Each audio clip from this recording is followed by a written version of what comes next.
Efendim. Alo. Buyur. Şöyle görüşecektim ben dayım. Süllü mü sen? Anlaşılmıyor. Sesin ağır geliyor. Ben Cemil'in Süllü'yü aradım. Süllü. Sıhhi mi? Cemil'in Süllü'yü aradıydım oğlum. Kulaklarım ağır duyar benim. Azıcık bağır da bir Süllü sen mi oğlum? Sen kimi aradın? Alo. Süllü. Beni dinle beni.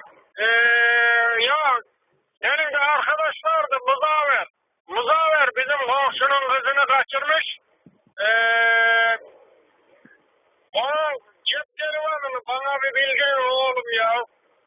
Sen yanlış arıyorsun. Sen kimi aradın? Alo.